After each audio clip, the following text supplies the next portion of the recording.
How's it going? It's Saturday, everyone. It's Saturday. How's it going, everybody? It is a wonderful day that I got to relax a bit. I get to have some coffee. What's it called? I had some really nice one today. I was thinking of going to get some books, but I didn't have anything to get. There are a couple that I got the other day, but it has been a hell week, so it's nice to be in a time when I don't have to do work. But I want to get everything started. I want to get ready. I have quite a bit to go over. Because I thought I was going to finish To Kill Eros like last time. But it's actually a little bit long, Vitale's route. So I'm saving the rest for now. Let's see, what are we doing? No, it's this one. There.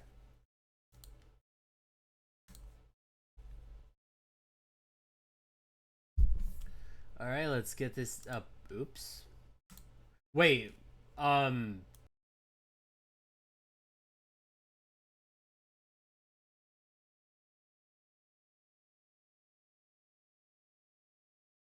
the thong song was not supposed to come out there. I mean, when a Cardi rolls around, it's always supposed to be up there, but really it's not supposed to be up there right now. Ba ba ba ba ba ba ba ba ba ba ba ba. You know, when I thought about I think when it comes down to the thong song, it really does remind me of like the instrumental reminds me of Fire Emblem, like with like the kind of violin and ba ba ba ba ba ba ba ba ba ba ba. If you listen to instrumental version of Thong Song, it really does sound like Fire Emblem music. Especially at the end when there's that big breakdown, that hey baby, that thong, I said I like the way. Don't think you heard me. I said I like the way. Hold on, listen. I said I like the way you move that thing. I love that body when it does that thing. Your hips complete, your lips on fleek, baby. Whoa, wow, wow, wow, wow, wow.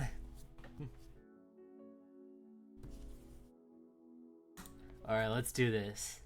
I hope it didn't blow my voice out singing Siska. Come on, you can load. Come on, I know once this is done, you got a big load for me. Vitale sure did. Vitale's domain, Vitale's bathroom. I have to wash my pee-pee after sex. That way I don't get a UTI. Thanks. Thanks, Vitale. All the tension from earlier had vanished. I haven't felt this calm in a while. Calm as I could be, anyway. Normally, this kind of thing was a non-issue for me. However, something about sharing a bath with Vitale made me feel self-conscious again. There shouldn't be any more secrets as far as bodies go. The idea of bathing with a naked Vitale still made me bashful. Rosie is thinking of trivial matters, isn't he? His hand passed over my shoulder blade with the tiny cloth that he was using. Vitale had already filled the tub and had us seated in by the time I'd woken up. One hand leisurely brushed through my hair. Surprisingly, I underestimated how much he'd enjoy this. His long legs hardly fit into the tub, and surely having me in a bath made it even more cramped. None of it bothered him, happily lathering soap over my body and hair. Oddly domestic. I guess you get what you want in the end, don't you? Whatever could that mean? Washing me. I do, yes. Okay. I'm all safe. There's no dong. He pressed a kiss against one bite he left on my neck, and I shrank into his hold. His arms wrapped around me while he continued to leave pecks along my skin, specifically the various marks he'd left earlier. Whereas usually he'd behave like this to make me feel good or distract me, this felt normal. Normal as if he were doting on me. Do I deserve your love? If I had chosen you, then it must mean yes. Yes? I'm just curious about what you fell for. He said it so casually, as if it were easy for him. While my heart shook, I still wanted to know. For a decade, I've watched over you, witnessed your pursuit of love, observing your love language. I used to root for your success and hope that each partner you chose would be the last one. But with every growing heartbreak came the urge to be the one to mend it. Is that what you said? And that what you meant when we first met? About wanting to talk to me so badly? I suppose, but when I approached you, it was not to court you. Being near you was enough to satisfy me. It was more than I felt you could be the one to help me best. How so? You and I are not too different. Being misunderstood and labeled as something outside of your control, I figured you might have the easiest time understanding me. He laid his head on my shoulder and caressed my arms with his thumbs. Looking at him, I could tell it was something that he still didn't want to admit. Even with the reassurance, Vitale couldn't speak his concerns into existence. I understood that. The fear that once he said it, reality would make it all come true. Did I disappoint? No. Just when I thought the conversation would die in silence, Vitale piped up to speak again. I don't know what I truly am. Huh? The person I am now is not the person I was before. My relationship with Olympus and the other gods is strained. Safe to say it is the fault of Aphrodite, the goddess of beauty. She's the one who tried to assist Thanos in killing me. As a descendant of Psyche, this didn't come as much of a surprise. Pegging Aphrodite as a benevolent god was something I could hardly imagine. I'd never seen myself as who they claimed to be. But no matter what I say and do, I just am. Approaching you, I'd hoped to have you, a mortal, come to the conclusion of what I was to you. I'd hoped that you would answer my question. But Thanatos ruined it by revealing my title before it was time, clouding your untainted judgment. I became afraid. Afraid that I'd just reaffirmed what was told to me? Yes, I didn't want that. So I forewent the entire objective. Being with you was the only thing that mattered. Once again, he showed me that bittersweet smile. I felt a pang in my chest. Turning towards him, I grab his face, kiss him deeply. Tell me everything. Whether I believe you or not, in the end, I'll still love you. I felt confident that nothing could change my mind or make me think otherwise. My Rose, you make a worshipper of me when you say such love-filled things. Everything seems to matter less if not you. Let us finish this bath. I'll show you everything.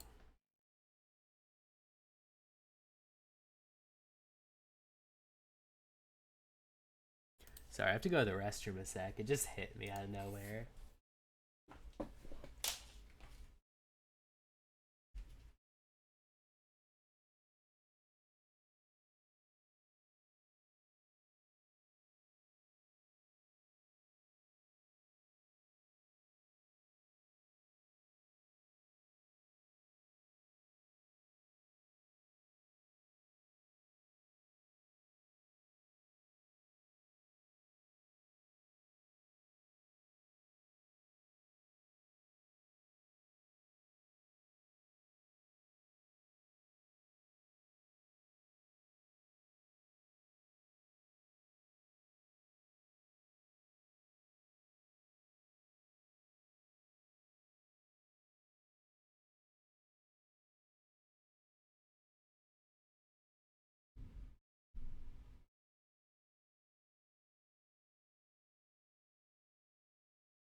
I'm back. Let's see.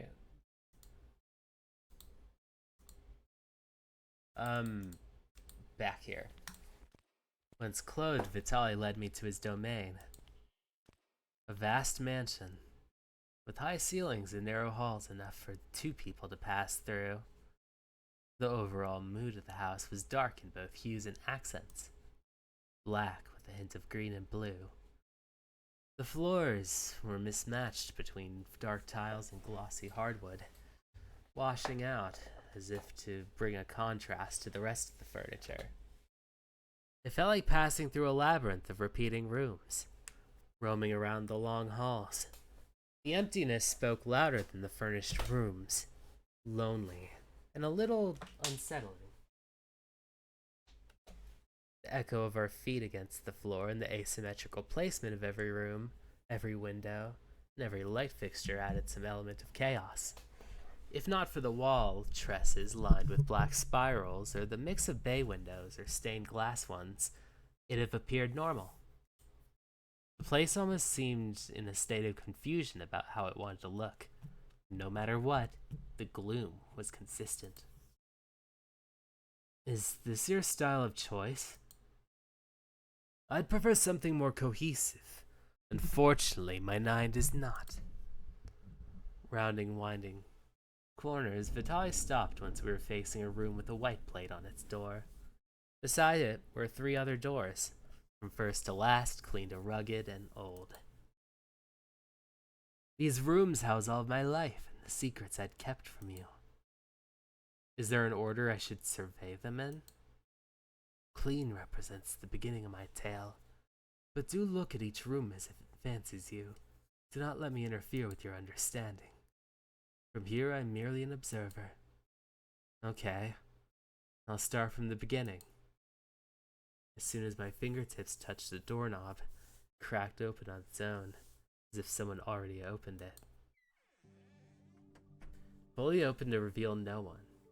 Just a beautifully organized room, coated in white compared to most of the building. There was something cute, innocent, and angelic about its appearance. Much like Vitale's love for cute things, there were plenty in this room lining bookshelves and tables, the walls. Most of the details had been Cupid's, contrary to his distaste for Cupid-like things when we'd gone to the amusement park today. Together. Guess you have a thing for Cupid stuff after all. I walked over to the desk and pulled out the chair to take a seat. All items were in different compartments, with the exception of the book that sat in the middle. The lock popped open with a whimsical sparkle as if welcoming me to read it. Here goes. Oh, hey! There's a photo of a soft-faced, beautiful man wearing a smile, dressed in all white with fluffed out wings, his hair a shade of pink, his eyes pink with green hues. He was gorgeous. He was Vitale. I couldn't feel any more certain about that. The man in the photos was undoubtedly him. He even had the same piercing beneath his lips, and the foxlight eye shape. A bit softer without the tiresome eye bags. You look like... I couldn't understand what this meant. This version of Vitale, if I accounted for that Accardi guy, looked like a Cupidine. This must have been what he meant when he said he wasn't always the way he is now. I tried to read some of the journal passages. Oddly, I wasn't familiar with the language, but the words on the page slowly translated themselves to me. It was a record of his life as a scouting Cupid. I spent some time reading more of his entries, learning that Vitale's passion for love derives from his admiration of watching a love bloom between adults. Not even just those he paired. He loved observing the ways of expression, through words, touch, service. As a scouting Cupid, he took his job seriously. He even seemed to be a well-respected figure amongst the others. Eventually, the pages faded into blankness. There was nothing left I could read. Clearly, there was more, but the book, as magical as it had been, wouldn't show me any more than it allowed. This room's tale ends here. The rest of your answers lie in the other 2. Ah. Wasting no time, I returned the book and exited the room. I gingerly touched the knob for the second door. Slowly, it creaked to see a similar room. However, this one wasn't so spiffy and clean. Things had fallen. Someone had cracked them open and knocked them over the floor. Cobwebs and dust were in every corner, like someone threw a fit of rage in the room and didn't bother to clean it. The air quality was horrible. On the same desk at the back, now worn, was the book. We meet again. Picked it up. Several pages of red fell on the desk in a splatter. Blood? I let out a shaky breath before looking back at Vitale. His expression was impartial, but his gaze was always intense. I opted not to ask his opinion and sat at the desk once more.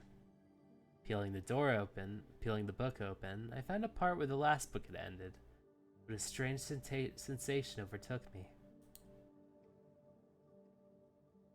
As my consciousness was being pulled away from me, dragged into the book.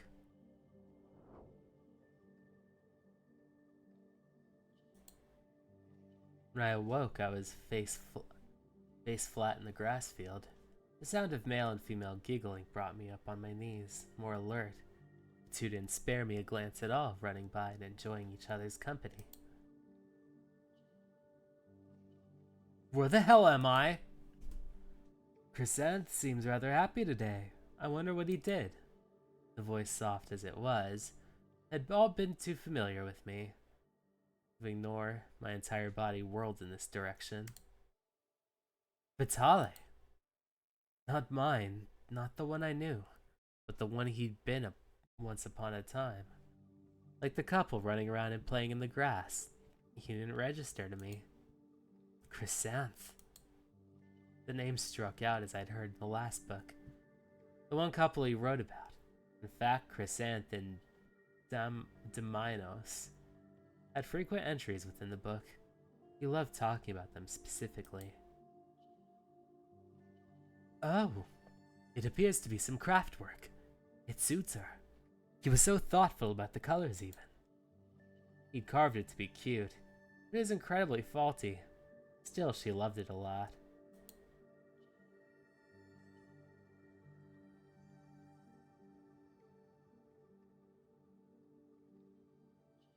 Vitale, is this where your love for defective cute objects comes from?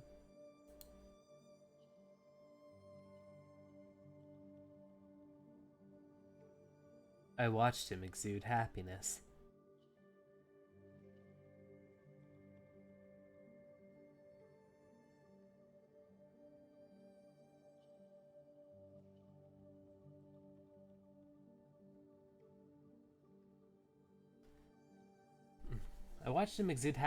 At just being able to witness these two lovebirds professing to each other, scurrying about without a care.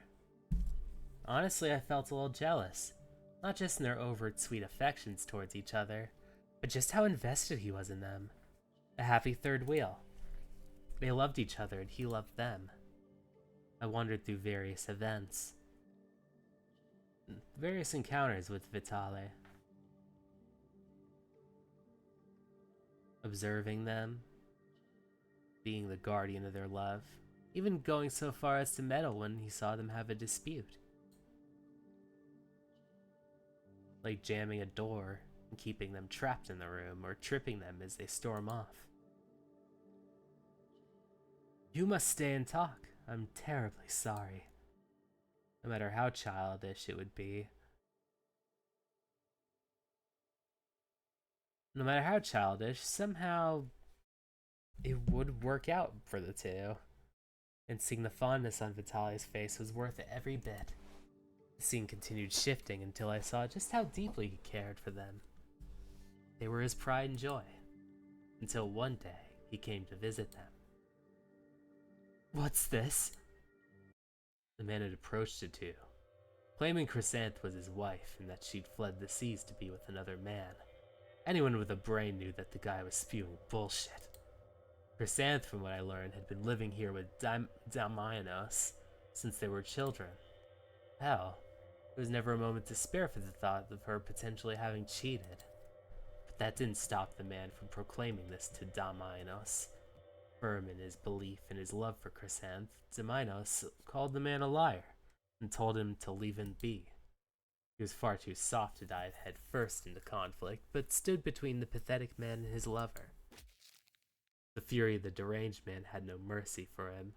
He struck Daminos upside the head with a large stone and tried to take Chrysanth with him by force. She wouldn't let herself get dragged too far from him. Daminos was dead with a single blow, but she kept crawling back to him to cling on to him. When the man finally lost his temper, he killed her too.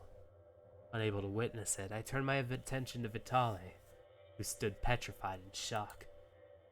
No. I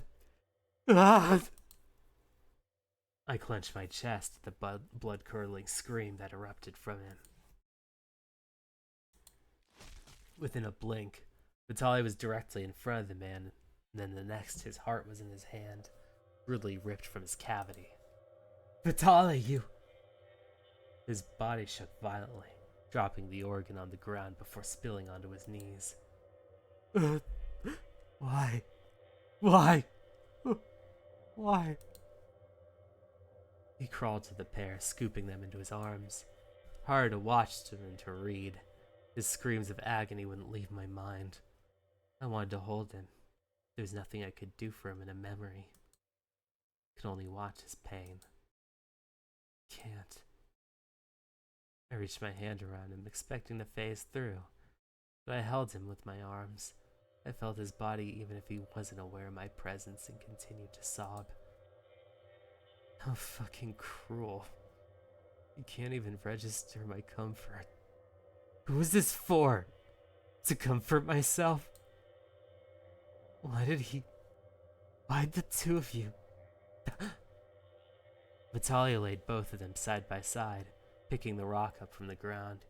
He rose to his feet and staggered over the deceased man where the discarded heart lay. But...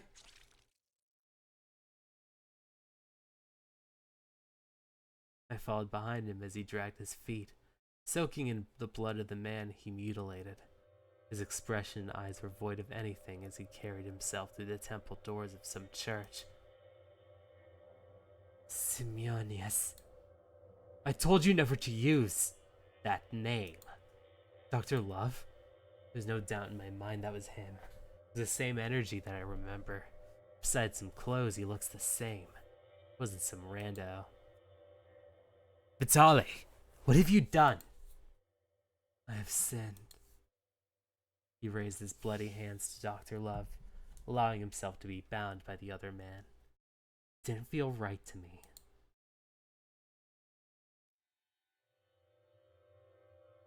Vitale killed someone. Morally, I guess I thought there was never any harm to anyone that way. But it was the fucking hard to care for some guy who just randomly took their lives. He deserved it. Vitale was only avenging the pair. The scene slipped away from me again, like having a rug dragged from beneath my feet. When I came to, the white ceiling and many cupidines surrounded me. Fear came on rather quickly, then dissipated when I realized I was still in a memory. Because everyone esteems you and considers you the best, if not one of the best, I will let you off with probation. Vitale kneeled before her, drained of the lifehood he once had. The other cupids around them whispered and even sneered at him. Maybe being labeled the best cupid made others jealous. It didn't seem like the title mattered to him, especially not now. Aphrodite touched his head and purple-like mist cast over his body. Nothing happened, but her eyes crinkled in delight. Go on, continue your love-filled duties, and this time, do not meddle so deeply in human affairs. Yes, Lady Aphrodite.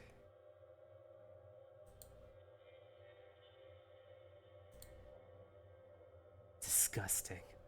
Were the Cupidines only slaves? Did their feelings even matter? Clearly he was in no shape to continue working.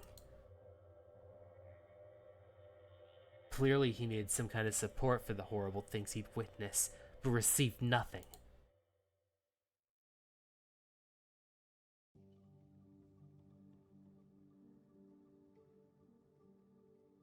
I lifted my head from the desk, gasping for air and frantically looking for Vitale.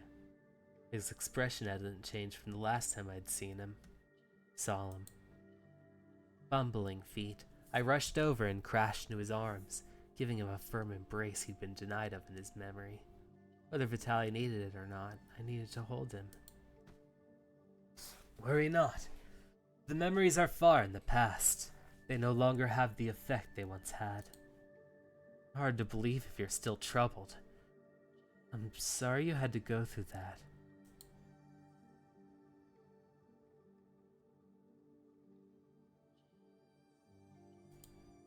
He allowed me to embrace him for a moment longer before gently removing my arms. The last room awaits you. Though his face implied he didn't want me to enter this room, he motioned for me to open it anyways. I patted his arms before approaching. Touching the doorknob didn't cause the magical opening. This is much like a normal door that needed to be twisted and pushed open. And when I did, I was met with a disturbing sight. The dilapidated room was even more worn and disgusting than the last. From fungus, mold, insects. Something died in this room. Several things. It smelled of death so strongly. I almost began to retch. In various locations, blood had spilled and stained the floor dark red. No one had cleaned it. I bit my lip as I looked at the walls that once housed old plush toys, and things to find them replaced with jars of human hearts. It shouldn't surprise me. I witnessed how he handles people now. Rose, it is too much. Return to my side. No. I have to see it. The passionate wrath inside him couldn't have caused fatal attractions. It wasn't his concept, no matter how unpleasant the sight. No matter if it was equally bad enough to attempt lumping him under the same bracket as some throwaway sentence like, they kill, he kills. I wouldn't allow that to be the defining factor. It'd be no different from people writing me off because of my baggage, or believing the worst of me first. I had to come to my own conclusion. Reaching the table at the back, I grabbed the bloodstained journal. Unlike the last time, my consciousness slipped immediately.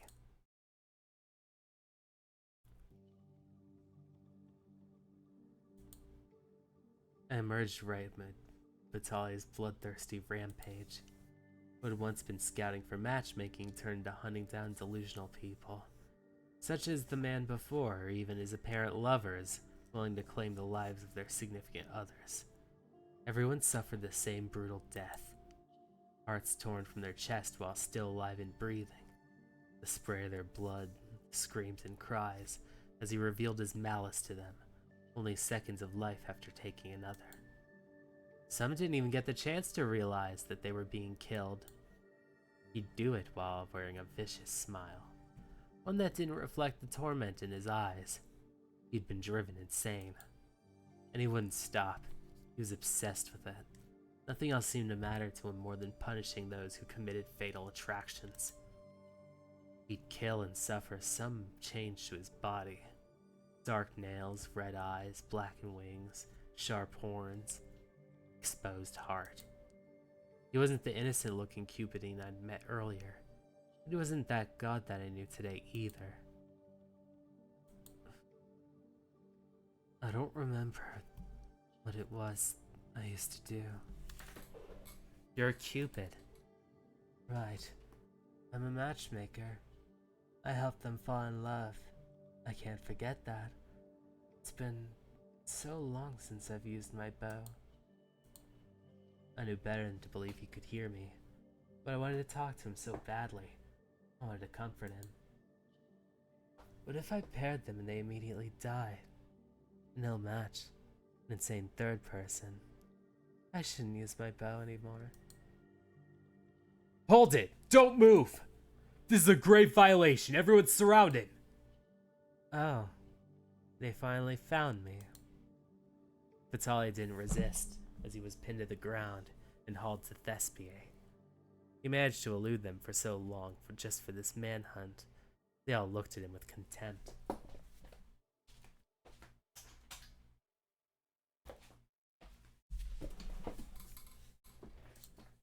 By human standards, Vitale was killing people who needed to be punished. But it couldn't even apply to him because he wasn't human. His standard of passing judgment wasn't the same as ours. I wasn't sure how I should feel about all this, collectively, but I knew the sorrow in my heart was only for the innocent slain by those he punished.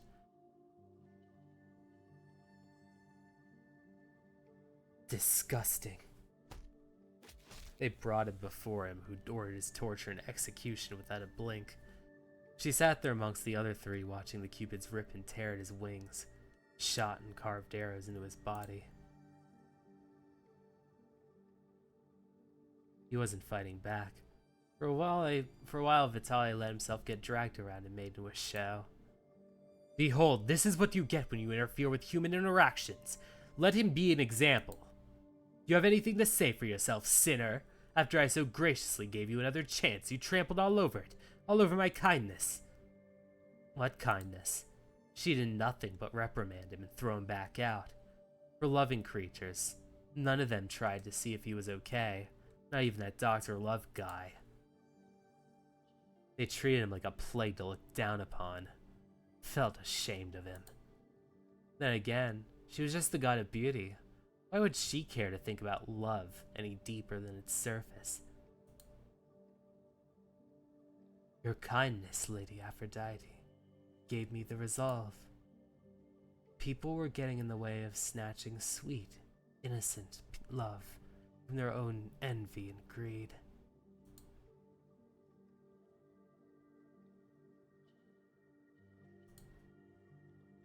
Ha! Now you're daring to make it sound noble? You're no different. I did unto them what they'd done unto pairs that should have been guaranteed happy lives, or individuals who loved as any normal person should. You preach of normal, yet you're not normal. A normal Cupidine would have had the pairs together and moved on, but you sat there basking and meddling in things you should no longer have been your concern. Oh, hello, how's it going? Honestly, it's so disappointing. You carried yourself in such a way that if the stars aligned right, maybe you could have Short. been... What? Maybe you could have been Eros, but here you are disgracing love with such disgusting methods. I am avenging lost love. No, I believe just like those who were driven to slay those innocent, you were envious yourself. What? Let me see, let me get this going.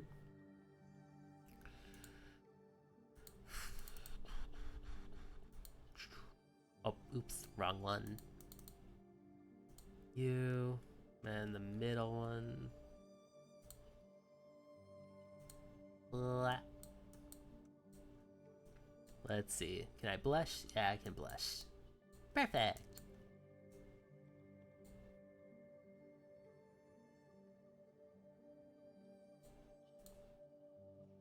You got so attached to love that you yearned for the experience. But given that you valued your work, you chose to live vicariously through the people you paired. No, I just loved them. I loved their happiness. I did not need their love in return. Yes, you did.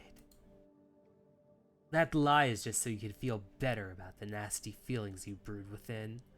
And when a human acted on your dirty desires, you were filled with rage because that's what you wanted to do this whole time.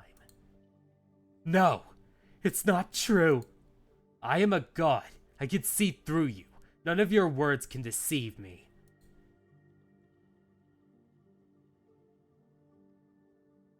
Vitale.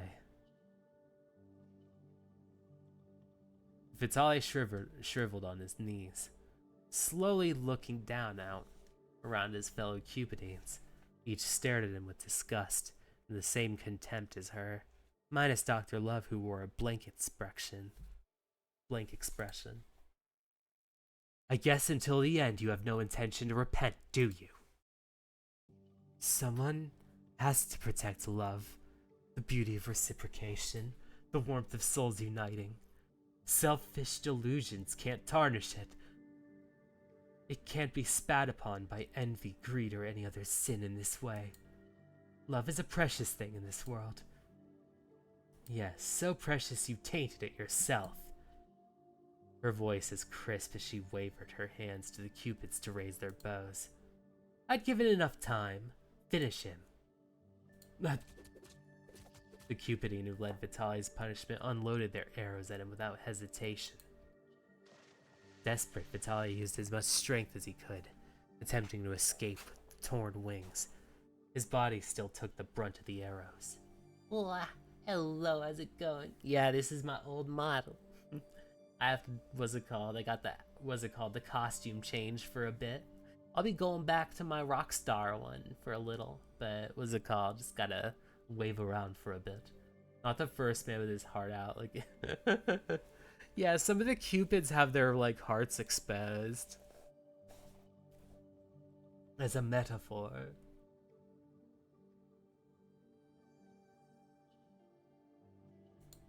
Vitale! You idiots, he fell into the pool! I rushed after him, practically tugged by the memory.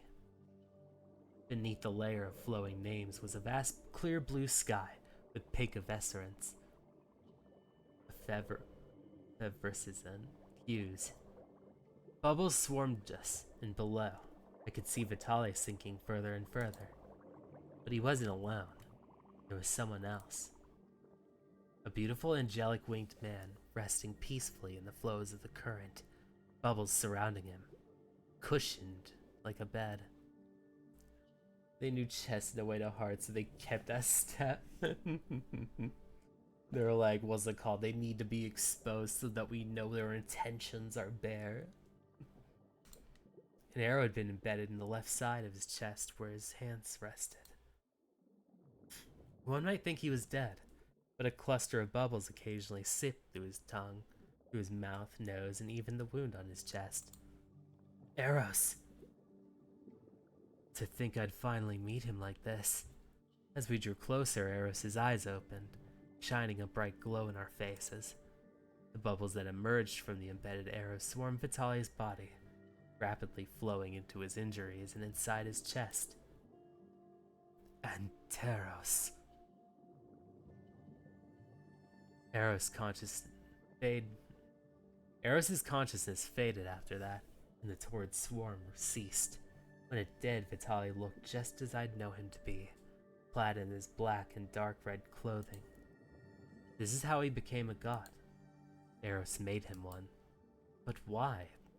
And what was Anteros?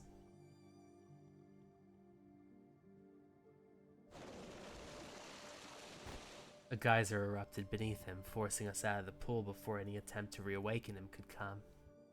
We spilled onto the ground before Aphrodite and the other cupids again. Stop! This is a rule that none of you can enter it. I will retrieve him myself. What Pentathlon? Let's see. Anteros, I think.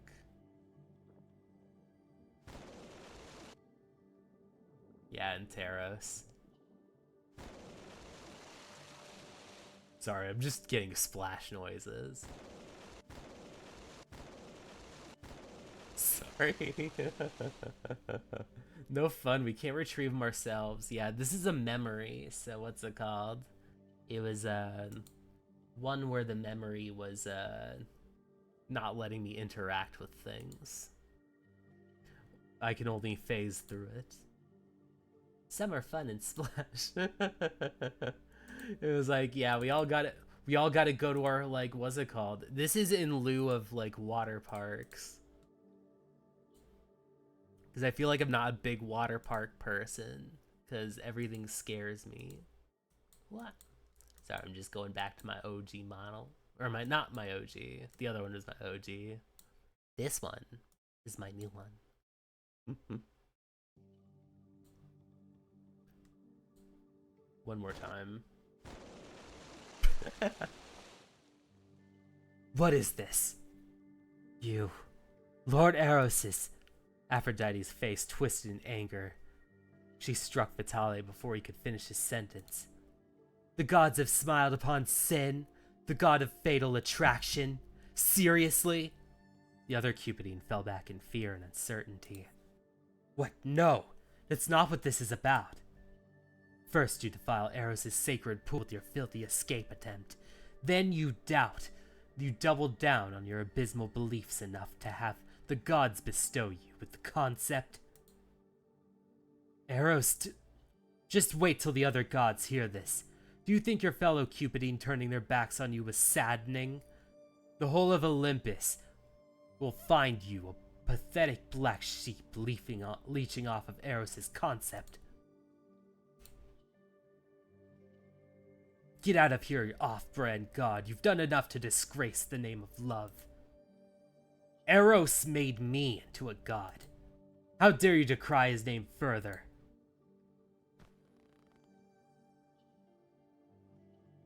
Fed up with her words, Vitale seized her throat. The other Cupidine drew their bows and arrows almost instinctively.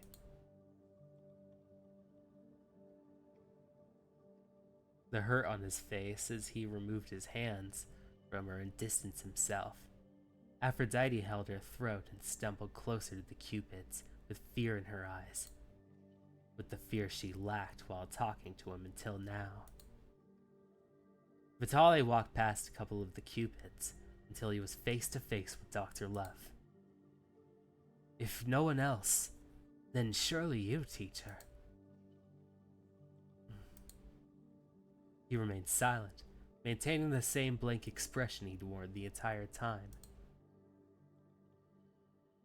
Dr. Love offered nothing to Vitale. He was like, yeah, I got my magical girl transformation, except what's it called? Except now I'm like slightly evil.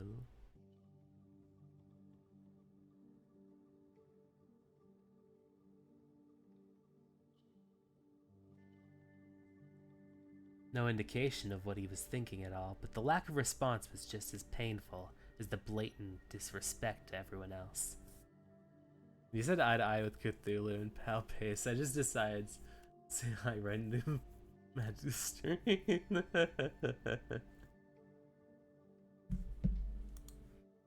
Vitale truly had no one on his side, and why? Because Aphrodite spent all this time talking and everyone else just listening. None of these dumb Cupids had brains of their own. They were all so loyal to her just because she was a god. Pissed me off. I see. Vitale left Thespiae. Things didn't get better for him, with Aphrodite immediately spreading that he encroached upon Eros' concept. Other gods saw him as lesser, though they didn't care too much about antagonizing him. Besides being the butt of an offhand joke or outright accused of abusing humans, they mostly left him alone. He had no companions other than the mild acquaintance with Theme, the goddess of rumors. Even then she couldn't ease the loneliness he felt. Fighting the accusations that he was the god of fatal attraction proved to be an uphill battle. Wearing only his name without his given purpose left him at a disadvantage. It didn't help that firing his bow would cause the person to spiral so far into their feelings that almost always a tragedy occurred. Racking his brain and tormenting his soul, this troubling label warped Vitale's perception of the world, and himself. Everything decided it for him. You are the god of fatal attraction.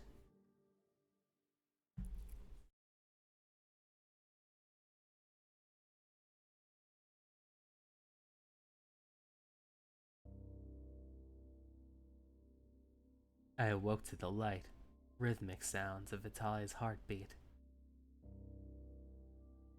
The warmth of his body barely convinced me I was dreaming.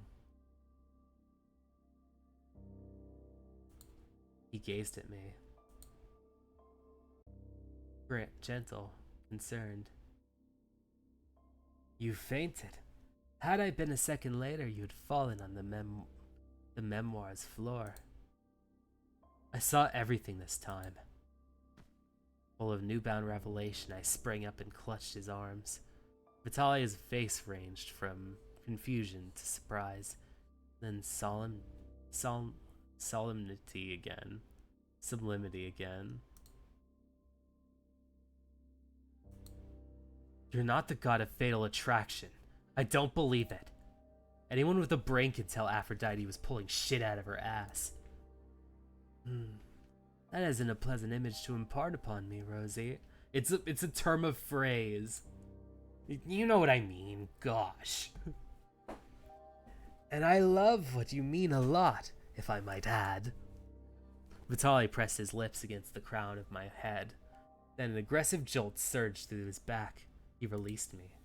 His warmth retracted so fast, I couldn't resist the pout that crossed my face, regardless of my concern. After all, I finally understood what this meant. It happened again, didn't it?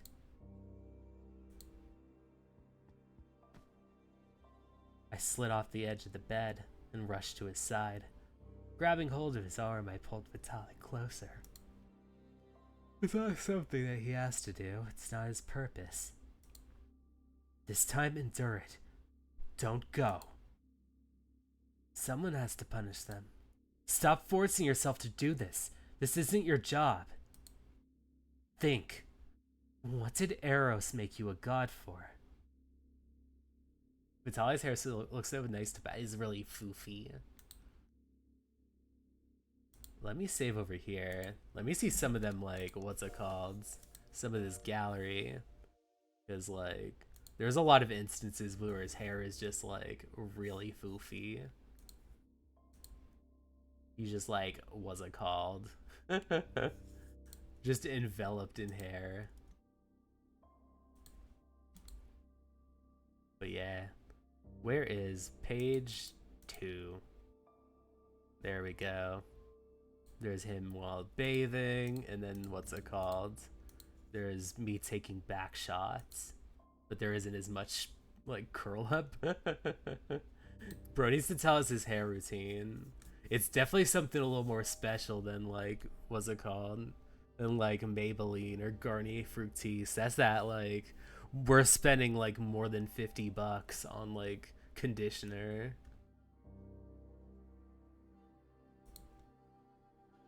I don't know, Rose. It wasn't for this, I'm sure of it. I forced my face into his line of sight, gripping his arm firmly. Letting him leave after all this comes to this truth wasn't an option. There's another way to deal with this, and we're going to find it together. Bro got back piercing with ribbons. Wait a second.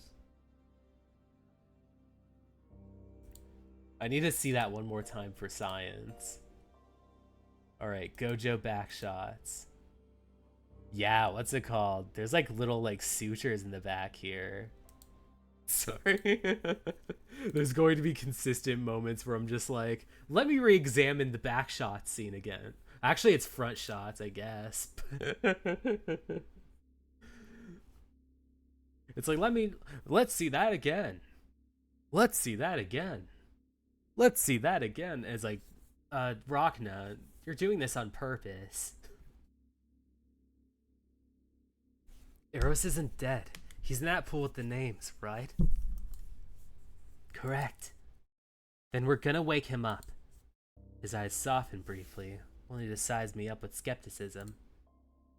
Getting into Thespia shouldn't be hard with my assistance. Do you understand what this could spell for the Cupidine? They'd have their god back and wouldn't have to listen to Aphrodite. What's there to lose? Has your hatred for him disappeared? None of that matters right now. He's important to you, so he's important to me. All that other stuff can be sorted out when he's back. My wish is for you to learn who you are from the man himself. Yeah, because what's it called? His family, like, shot an arrow into Eros. And, like, at first, like, he thought that being cursed meant that.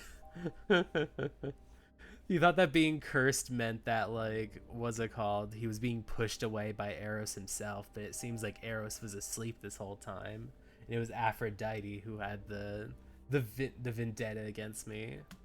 So, class, let me re-examine the photo. Why, yes, this is essential for our lesson to re-examine this several times.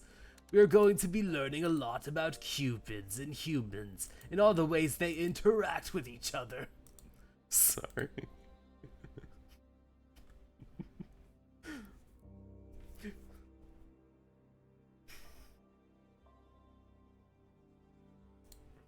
Only he can surely free you. I'm sure you know this already, too. Is this the wish you really want to be granted in the end? The fulfillment is more for me than you. You've already given me the one thing I could have asked for. Now all I want to do is make sure you're okay. Must be biology and history classes. Be like... I feel like it's like a college elective. Like something along the lines of like mythology and fiction, or like, what's it called? Like, what's it called? Here's a book and it happens to like categorize... There's like 5 different books and each of them categorizes like a different aspect of like, what's it called? Cupids and like their ways of expressing lust. Let me grant you a wish. Or is that too much for a human? Never too much for you. Never too much, never too much, never too much. Oh yes, the mating rituals of mythical creatures and legends. Be like, that was 3 credits. It might be an elective, but it counts towards the certificate.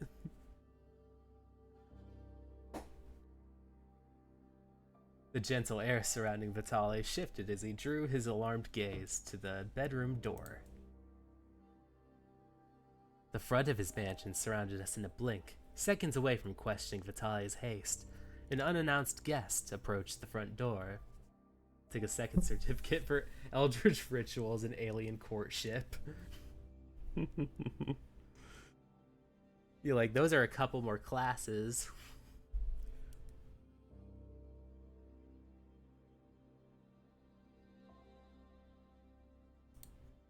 It was a short, petite, gold-haired woman seemingly mumbling to herself. Upon seeing us, she fell on her ass in shock. Feme. Yeah? What brings you here, goddess of rumors? Vitale left my side to join her, wearing an amused stare rather than offering a helping hand. Given his initial hostility lowered, she wasn't someone we needed to worry about. For now, anyways. Make haste, I have other plans to attend to. The woman recovered a sense of urgency and grabbed his sleeves.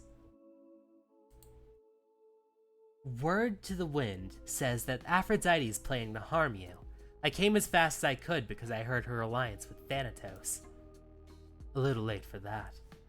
Just imagine the pay of being a counselor to such couples may be damn good. There's like a little bit of a profession. Like there's this dude named Dr. Love who happens to be like kind of this like Cupid that uses his abilities to like do like a radio show. So he just has done random like kind of just radio show stuff. But this is, I guess, Vitale's teacher. Like, hello, doctor. Oh, wait. There's these ones. There's some kissing. There's, what's it called? These side ones. And then there's this.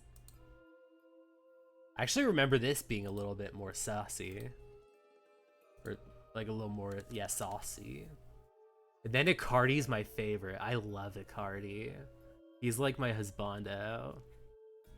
He's like the actual Cupid on the ground floor. And he like ends up trying to like find like a pair for you. But he's not real. He doesn't realize that, what's it called? You're kind of being cursed by Aphrodite or being cursed by the other world. So he ends up falling in love with them. But he also has a very dark side. And like, what's it called? He is very puppy coated. Just like a big doggo. Oh man. Sorry, I'm just looking through a lot of this. Just as a refresher, but he also has like the heart in the middle that he gets whenever he gets like a little too aggressive or like his love isn't being recognized. But yeah, this golden retriever boyo. And also back shots. This one is more back shots than anything. But I love Icardi. A little late for that. You don't understand. She wants to repeat what she did to Eros to you. She dares to do what? Eyes narrowed in grit in his tone. Vitale raised a brow at Feme's accusation. But I couldn't help hanging on that last part. What did she do to Eros? Having focused on her case with Vitale, she hadn't acknowledged me till now. Bright-eyed and curious, she seemed to swallow down in favor of answering me. It's a long story short, but to put it simply, years ago, a human by the name of Psyche took Eros' bow and fired at him. I know that. If anything happens to a god's heart, they're as good as dead, but Eros survived because it missed his heart. Thus he'd fallen into some vegetative state. She'd been aware of it all these years and knows exactly where he rests. Unfortunately, I have no clue. Did Roka ever change outfits? I just changed it. Sorry. What's it called? The minutes switch. So what's it called? They just kind of went back from the old model to the new model. Time had passed. This is how she effectively stole his concept and governed all this time. Now she wants to get rid of you the same way. Oh. Alright. One more change. Let me do the minute ad so I can get this going without any hitches. And there we go. I'm back. Let me actually be right back a moment. Well,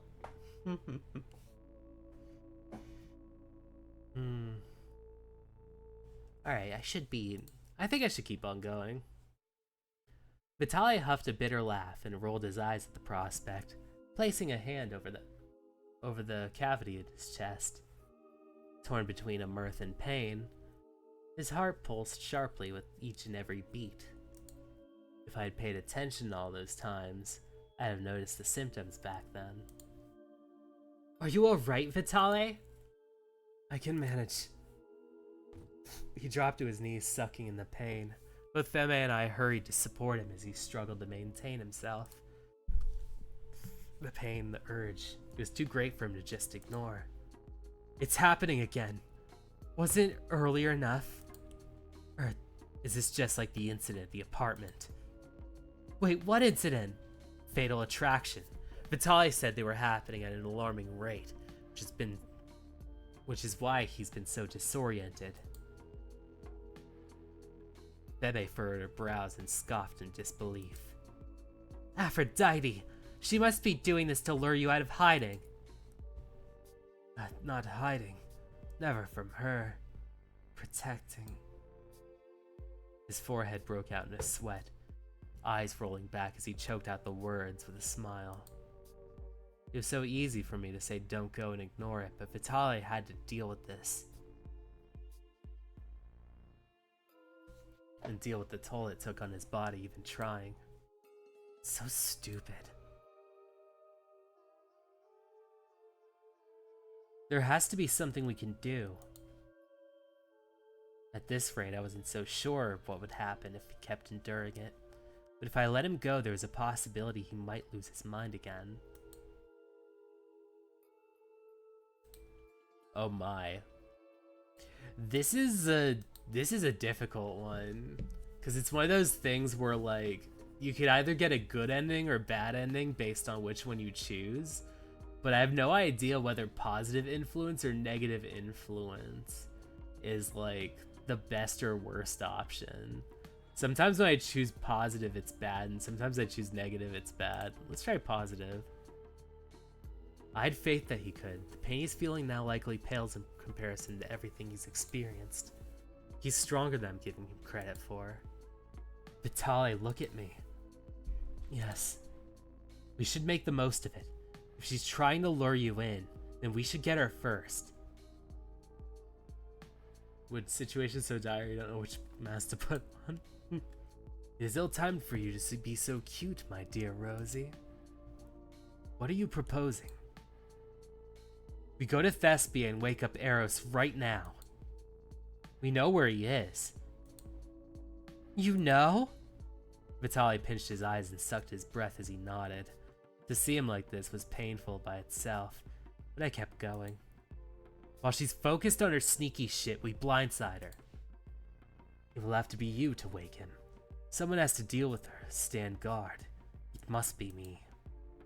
Opening my mouth for a rebuttal resulted in Vitale shooting me a knowing glare that left the words stuck on the edge of my tongue. Instead, I nodded in resignation.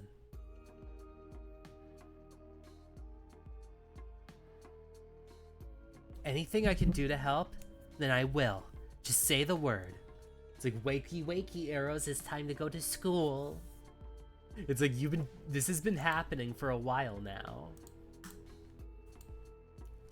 How opportune of you, goddess of rumors. I owe you. As for your friend, I should have helped you ages ago. Besides, we know I can never reach my full potential if Zeus doesn't notice me. Of course we do. And for that, I will accept your aid. I won't let you down again, friend.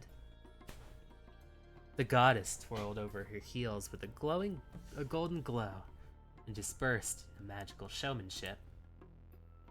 Her hand pressed to the ground of the other, a lift of his knee, and then the other. Vitale rose to his feet, straightening his back to stand tall. His body shook with a breath that struggled to calm his senses, but he regained a form of control. Rising to my feet, my hands positioned at his side, and the small of his back in support. Think you can endure it a little longer? Of course I believed in him, but believing in him differed from what his body could handle. Despite that, Vitale's hand slid with firm fingers to grasp my cheeks and lift his face. The box in the background feel from all the emotions. Yeah, it's like really soaked in. His lips of Grace mine were gentle, contrary to the pinch of his nails, breath tickling my face in soft brushes, eyes closed while he settled into whatever lingering comfort kissing me had given him. Only because you are here. Alright.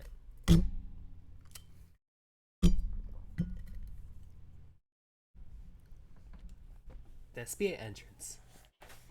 Stepping foot into the realm of the Cupidine for the first time, I expected the almost utopian view. Every structure, and decor glistened with pristine white, and the feeling of taking a tour through history. The blinding brightness showed that Vitale and I were sore thumbs, dressing in dark, bold colors. Let me switch back to what's it called? To Rocker Rockna. Beep boop boop boop beep. Boop boop boop beep. There we go. And Gucci.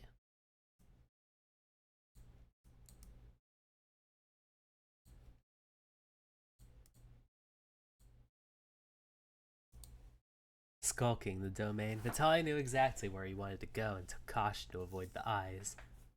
Good morning, hope everything's good.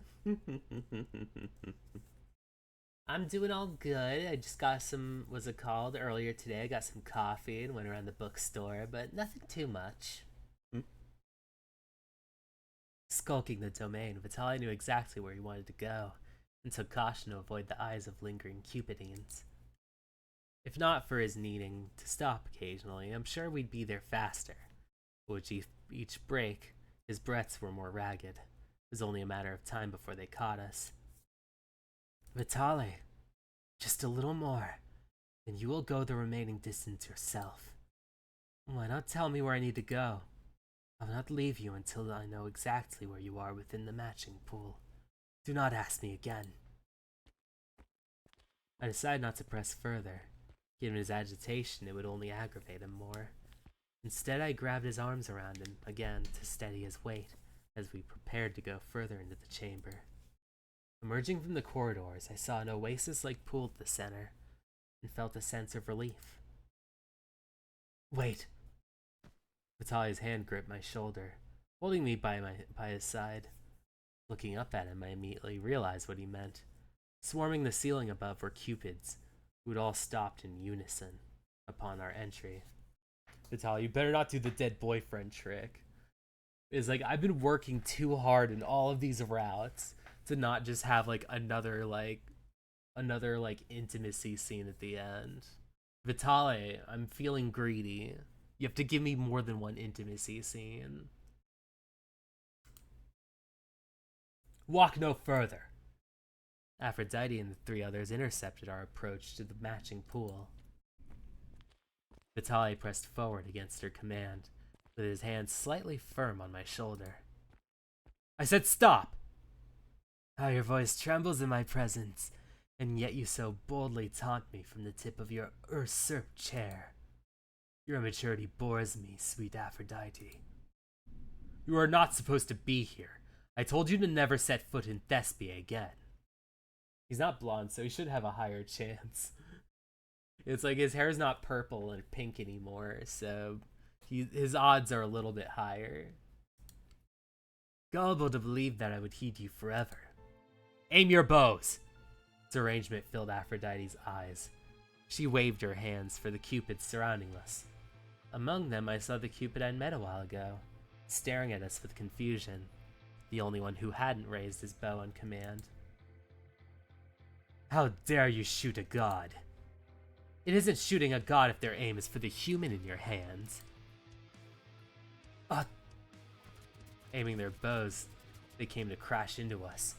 In the same breath, Vitale snatched my body so hard that my vision shook. No, don't protect me! Fuck! I'm fine. They're just flesh wounds. Cupidines are incapable of killing me.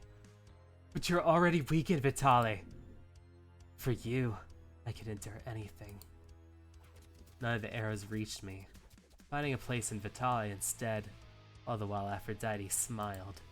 Being a liability to him, being the reason he was getting hurt, I felt a burning rage for the woman who watched his gleefully. Stop it! This Cupid's voice rang amongst his comrades, dropping the shock from them and Aphrodite. In a fit of rage, he began fighting his kind, stirring up chaos in the air as the Cupidine changed their focus to apprehend him. Like, 'tis but a scratch. What are you imbeciles doing? Shoot him again! Ah! With the window of opportunity, Vitale flapped his wings, sending a gust to topple Aphrodite over. Poor Aphie. Is such a minor injury too painful? What a weak goddess you are. You! Summoning something that appeared to be a chisel, she threw it, and Vitale quickly whipped us out the way. In the same instance, the horn of a trumpet propelled the chisel back at her, but she barely stopped. Don't worry, help has arrived. And by help, I mean only Simonius and me, cause... Spare the grand introduction, please, Lady Feme. What in heavens is going on here? Retribution. Shoving me towards Feme, Vitale offered a soft smile as he departed to combat Aphrodite. Wake him up! Wake him? For the briefest moment, Aphrodite's eyes finally locked with mine. The intensity of her gaze told me to run. I made a break for the pool, reaching into my pants pocket for the fountain pen. I won't allow it! Your fight is with me! It's like, retribution! Haha, teehee! Her derangement seemed to increase now that I was fully part of the equation. I knew I couldn't face off with her, which explained Vitale lingering behind. Even so, I worried about his body. He was strong, but there was only so much he could even take before another god could overpower him, right? We can't let you pass. Get closer and we'll shoot. Two guys blocked my path, but Feme rushed to my side, holding out an arm to block me from them. They don't look like the other Cupids. Because they're not. They're friends of Eros. Humans he entrusted with his spare bows. What?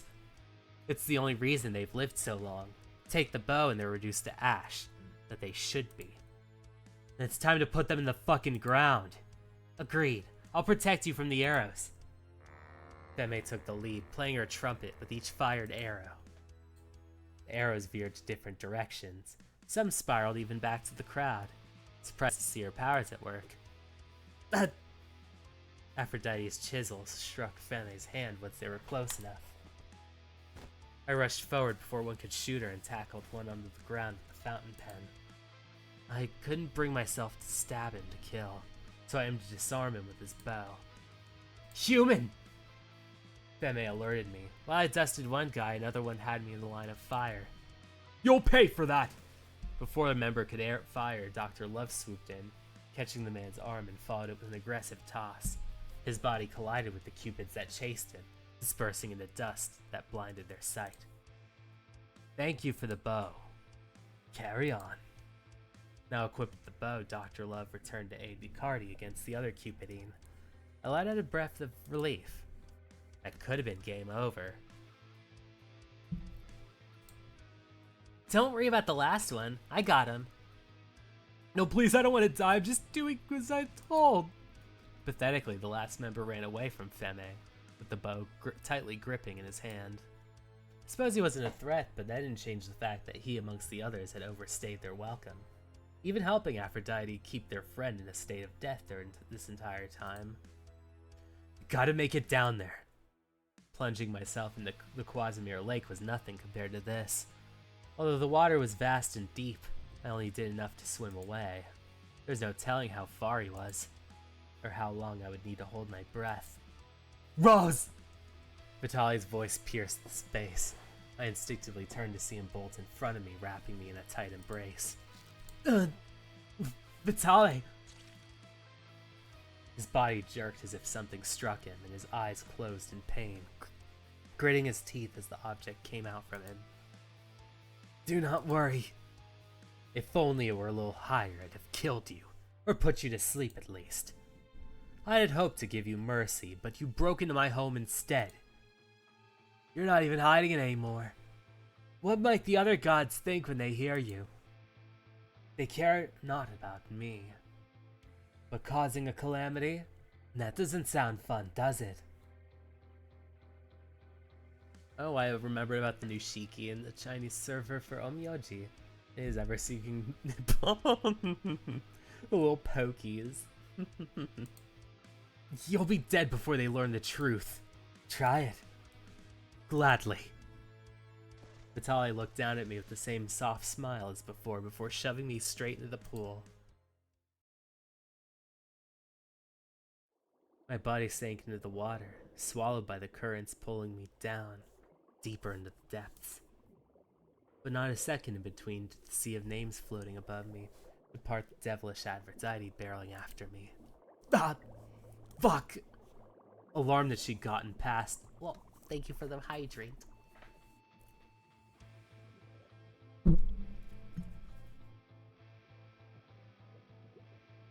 Alarmed she'd gotten past Vitale welled up in me. But if I knew if she caught me, I was dead for sure. I turned tail and dove deeper. There was no sign of Eros. Pink bubbles emerged from the depths, but his body was yet to be seen. Meanwhile, Aphrodite's presence threatened to engulf me from behind, fingers clawing up my pant leg. I took the fountain pen clutched in my hand and jabbed her with it. Her face contorted with anger, and her chisel materialized in her hand. This was it. It was either kill or be killed. Like a chain, Aphrodite wouldn't let go of me. I felt the chisel stab into my side during our fight and twist up my face in pain. A mist of red clouded the water. Her mania-filled eyes glistened, and her smile threatened to stretch her face, making my heart sink. Eros was too much in bed and rolled further into the waves. It's like Eros is really sleepy. If I were going to die, then I wanted revenge. Not just because she tried to kill me, but for all the shit she put Vitale through. For Eros. For Psyche. There's no doubt she'd escape this unharmed. I deserve to have that much. Taking the fountain pen, I drew a slash across her face effortlessly. Ah! She let go. A layer of red bled into the fresh water as she held her eyes, and emitted a distorted scream. The job wasn't finished. Through my wavering consciousness, I swam deeper. Eros. His resting body merged into view. Almost there. The life in me had seeped through her weapon, still lodged into my side. I was gonna die, but I had to do this last thing. I don't know what happened to Vitale. I want to see him. I want to know if he's fine. She did injure him. He's a god, so that shouldn't kill him easily, right? I'm scared to die without knowing. Scared that Vitale's dead. Oddly, I should be worried about myself. I knew something like this had just been written in my future. Even more so with Thanatos' omen. Thanatos were to take my soul in the end. I needed there to be a win for us, even if it meant I couldn't enjoy the victory. All this trouble had to amount to something. Damn it, Eros. I reached my hand for the arrow stuck in Eros' chest as my vision hazed into black. Take care of it for me.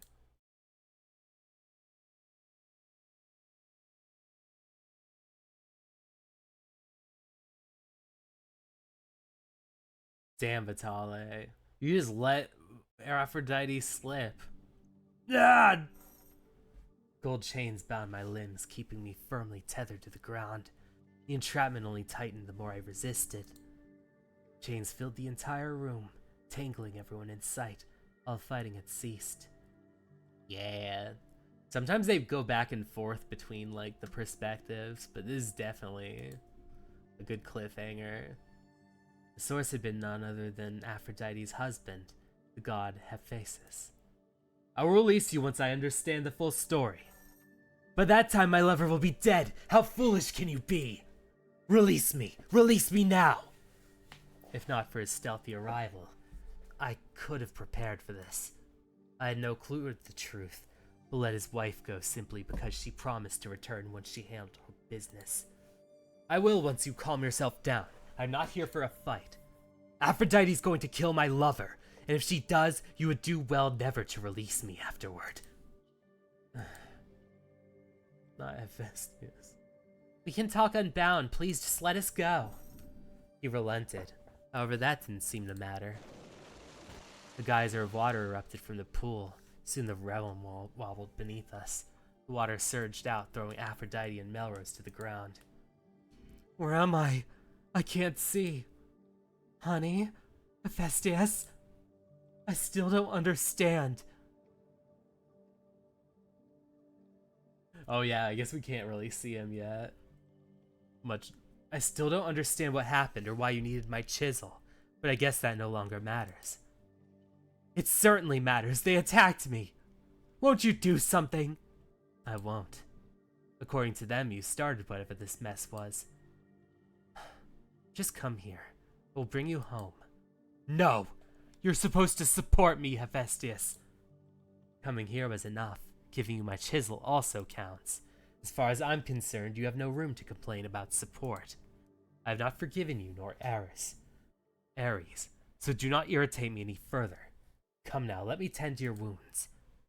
I spared only a moment to see the damage left to her face as that oaf of a god carted her away. But my eyes burned at the sight of Melrose's body on the ground. One step after another, the alarm in me rose. He was too still for my comfort. Rose? No, not again. I rushed to his side, leaning on his pale form. The chisel was still lodged into his side. Once I removed it, a crimson red pool coated my hand. He didn't move an inch. Rose is like, no time to complain. Vitale is gonna kill us all. Melrose. Melrose! No response when I pulled him in my arms. No warmth radiated from his cold, wet skin. No sign he'd opened his eyes. No rise or fall in his chest, just blood draining from the wound in his side. No matter how hard my hand pressed, it would not cease. Staring at my chest, my trembled fingers finally pressed the center to confirm the answer I feared. No heartbeat. Agony bubbled out my throat. The worst came to pass. My Rose died. Miniature voices warbled around me, failed to pierce my thoughts, muffled by an unpleasant ring and the awareness of my unsteady breath. Despite the body of my arms remaining still and unresponsive, I reached into his chest, touching the hazy wisp of heat. "You're still here." The sound of a pair of feet and a rattle of dangling chains stood isolated from white noise. Grasping his soul from the immobile corpse, I cradled him to my chest. His naked form radiated warmth into the palm of my hands. "Vitale, you can't!" Her voice slipped between the cacophony of sounds still blurring in my mind. The blotted feet and chains grew louder and more rampant. "I must go! No, it'll only make things worse!" I did not heed her words. I attempted to shift away from the pulsating realm. However, as the universe would have it, I wasted too much energy. My state of mind kept me from escaping the matching pool's entrance. Death continued to approach like a vast sea of water, ready to engulf the entire plane. Still pathetically, I hobbled the halls with no real assurance of escape. No genuine hope, no power. Only stubbornness would carry me to the edge of all existence if Thanatos could not reach me. Who do we pray to when we ourselves are gods? Which god should I grovel before to protect the world I held in my arms? I never wanted for myself a being that loved the relationship of others. I never once thought about needing it. Even upon rebirth, what I wanted most was simply to be accepted and understood. Had I only desired to mend this human's broken heart, and having a taste of his love made me yearn for it. You do not want to incur my wrath, god of fatal attraction. I will not stop until I have him. Not a single thing mattered to me more than the soul I held. I would incur his wrath. I would die if I have to, but I would never willingly hand over whatever's mine. I would not give him to death and wait ages for his return as someone I no longer knew. I had learned the quality of selfishness. This soul, Melrose, belongs to me. All mine. I do not want another, and I will not have another. You forced my hand. The swipe of Thanos' scythe carved in my arrow-littered back, sending me to the floor. Melrose's unconscious soul rolled in my arms, lying across from my fallen form. The pain didn't matter. I dragged my body closer, draping over it like the tattered shield. Till the end, you refused to accept your punishment.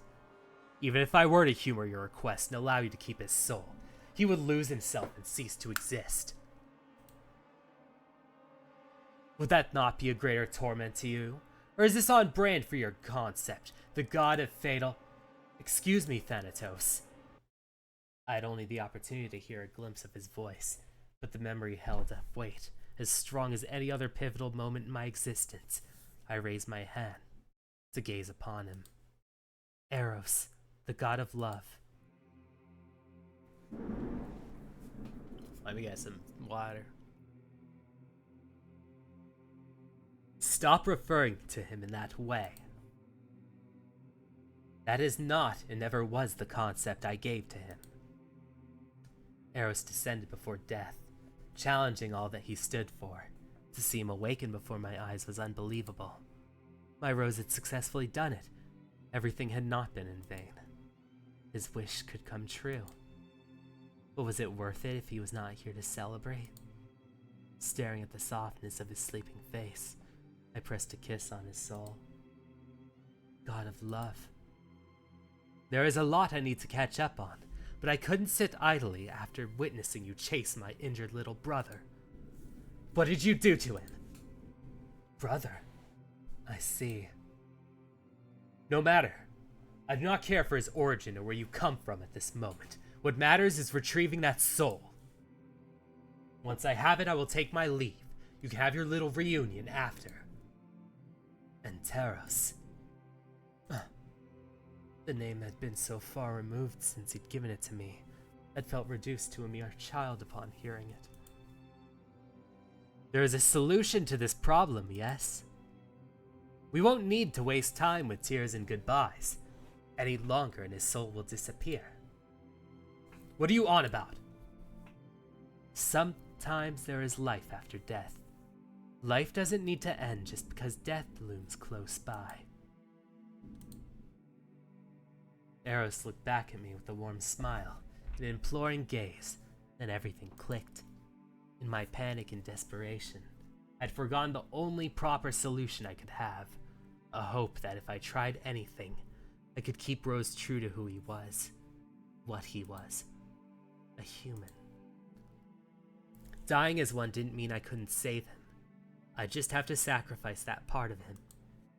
A choice that in normal circumstances I'd ask for his consent, but in this moment I will choose for him and take full responsibility for what becomes of him, of us. Dear Rose, I apologize for my mishandling.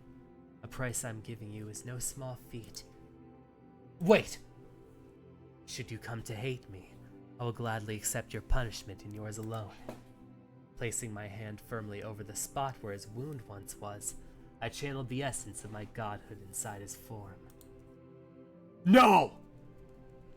Back the fuck off!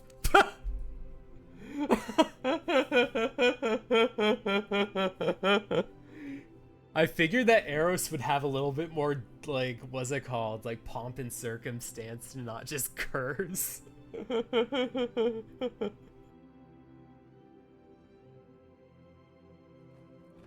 Before Thanos could intervene, Eros himself used himself to block his clash of strength, holding him back, bare hand to bare hand. Like, Eros woke up and chose violence. He was like, man, imagine being, like, asleep, like, just drowning for, like, decades upon decades, centuries upon centuries, and, like, you're just seeing all this happening in front of you. It's like, have you ever taken a cold shower? We'll multiply that by 50 million times. That's how pissed the Eros is. Foolish god. Insult me all you like, but you're not getting past me. Bro had so many time to think of swearing options and ugly nicknames. He's like, I've been holding on to these secrets. Eros' confidence seeped in my own, reassuring my withering body I could very well change the hands of fate. I bestow upon you the concept of the soul, the personification of the human's journey, the growth, the change, and the pain. I give you the name Psyche. Once enough of my essence seeped into Melrose, his body lifted from my arms with an evanescent glow, encasing him. In one last-ditch effort, Thanos swung the scythe that he unsheathed, aiming for Rose's heart. With hardly a thought, I threw myself in the line of fire to take the blow, and yet Eros, with hardly any hesitation, caught the strike in between his boots. It all means nothing if you die, brother. I suppose you're right.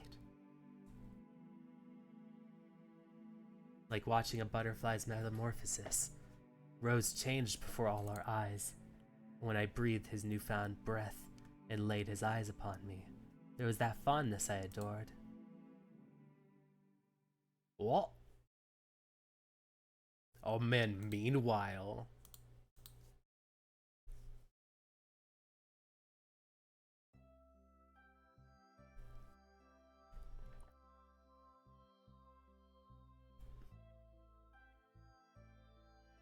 The sensation I felt inside my body was entirely brand new. A body sculpted to resemble the one I'd lost. My hair had grown much longer, hanging low enough to reach my waist, and butterfly wings sprouted from my back. My clothes were nothing like a human clothing I'd worn before. Refreshing, light, peaceful. I hadn't felt this brand new even after my random trip to a spa. As my bare feet touched the wavering floor, I carefully held onto Vitale's shoulders for support. How do you feel? Honestly, I think I got stuffed into a washing machine, then hung out on a clothesline in a spring or something. If you're being facetious, then it must be fine. Absolutely. I wrapped my arms around his neck. I drew him in for a hug. Vitale returned the hold, firmly squeezing me, as if he were afraid to let me go. I acknowledged Eros hovering behind us, wearing a teary expression, as if looking at a lost loved one. His eyes bore into me, but he shook his head profusely. It's like, it feels like being in a washing machine. Like, I'm like the plushie that's like being like strung along. It's like, I was dry clean only. I wasn't meant for tumble wash. Amazing how you almost look the split image of her. Even gave you her name. You can just call me Melrose if you want. Melrose. An interesting choice of name. Vitale continued to hold me, face buried into my shoulder, and hand rushing through my hair. He remained lost in his thoughts and the feelings of having me alive in his arms. I didn't feel the need to stop him. This kind of love was what I always wanted after all. I should have known your antics. If there is a will, there's a way, old friend. Thanatos regarding Eros with a roll of his eyes, then stared at Vitale and me, eyes softening slightly. I cannot claim a soul that which is no longer mortal. However, do try not to die as a god. That will be more impactful than a tiny ant of a lifespan. Duly noted. He sighed again, training his full attention on Vitale, who hadn't stopped to register much of anything since I'd returned. I gotta save just in case this is this like thunder is going to give me a power surge. Still, he should not go unpunished, tampering with my line of work. It makes no sense to me. If it is as you say, and the young one is not the god of fatal attraction, then what is he? The god of requited love. It was then that Vitale froze, disturbed by his trance and rejoining us in the present. Pulling away, he turned his head to look at Eros. I learned the hard way that love can only grow when reciprocated. Only then can it mature. So when he came to me in a dream, I passed my will to him so he would continue my work when I no longer could. And Teros would encourage the strength of heartfelt bonds while soothing those who mourn it. His emotions are most in tune with love, whether lifelong commitments or heartbreak. Make no mistake, he is within his rights to avenge and protect love too. I don't know what he's done to encroach you or why you labeled him something foul, but he was never some false love deity. Eros crossed his arms, sizing Thanatos up as he protected his little brother's integrity. Witnessing it, I found any lingering unease about him fading away. Eros wasn't a terrible god as I imagined him to be. Vitale materialized his bow, watching the dark color change from red and thorns replacing themselves with roses. So even that was a product of my mind. It is no different than when I decided to use my lead arrow rather than a normal one. You know, making people fall out of love and whatnot. I figure yours might be crazier to handle.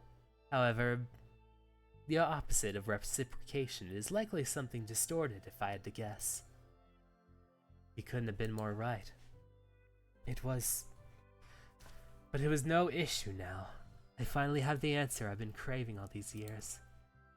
Surely you want answers yourself. I, as well as other Cupidines, shall share that with you. Eros' face showed visible discomfort, smiling wryly at the suggestion.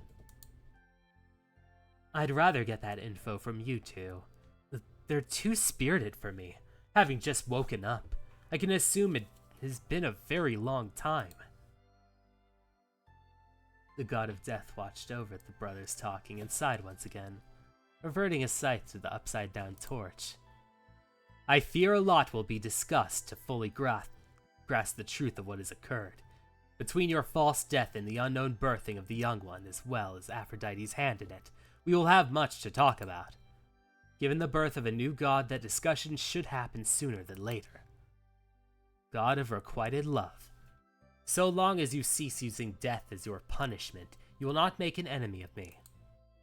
I can temper myself. Knowing who I am and enduring what I have, my emotions will not get the best of me again. Vitale rose to his feet, holding his injury while extending an offering hand. I promise you this, from one god is serious about his concept to the other. Then let it be so. The way he stared at Vitale's hand gave me the impression he wouldn't accept it. But after a moment of pause, he shook his hand in truce. As the two engaged a few more, I noticed Eros gazing at me again. Taking a guess, I'd say it'd probably have something to do with Psyche. Then I remembered the fountain pen. Right, I'm unsure if my body's still there, but a fountain pen was in my pocket. It has your arrow tip in it. Yeah, boys, no fighting. No fight, no fight. Shakira, Shakira. So she kept the arrow. Well, at least it was protecting her and her young. There were so many things I wanted to ask him, especially regarding Psyche. The look he gave me were like staring at the ghost of her memory, quite similar to Vitale. If I believed in Vitale's love for me, I could blindly shit on Eros' love for Psyche. Or at least I couldn't anymore. But how could he still love her? She was the reason he got stuck in this state for all these years. Love's complex, huh?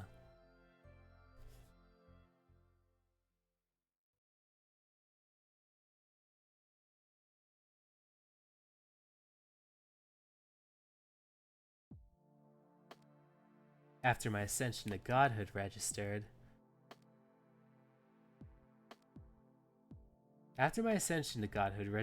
throughout Olympus, I was required to attend a traditional banquet in which all the gods would celebrate the birth of a new one.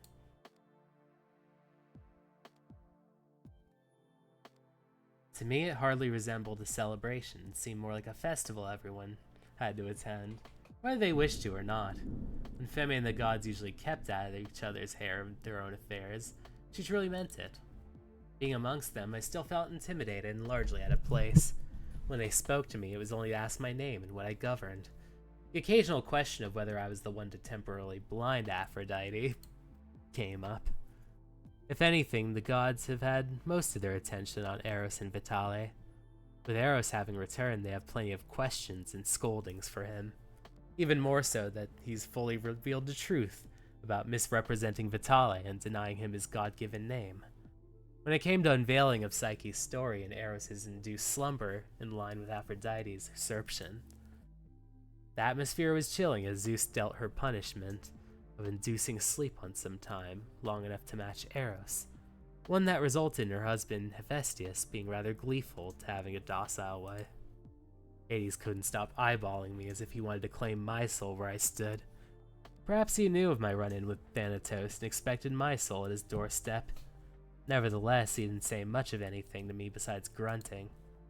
After partaking in the main course of why everyone mandatorily attended, the ambrosia and nectar, Vitale whisked me back to his domain, leaving the other gods to linger and disperse as they pleased. Vitale and I spent every day thereafter, rolling around like newlyweds and governing our concepts together. Although his concept had largely improved, I sometimes struggled to adjust to mine. The soul.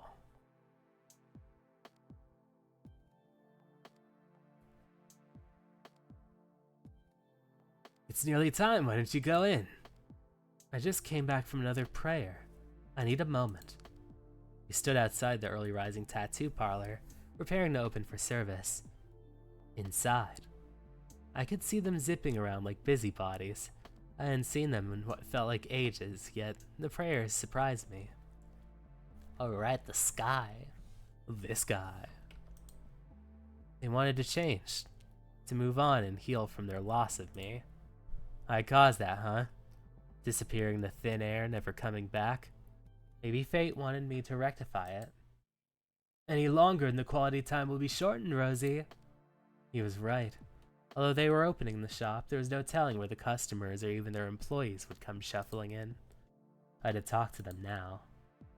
Phasing through double doors, I let myself take on a tangible form, something Vitale had been practicing with me as of late, in case there was ever a time like this.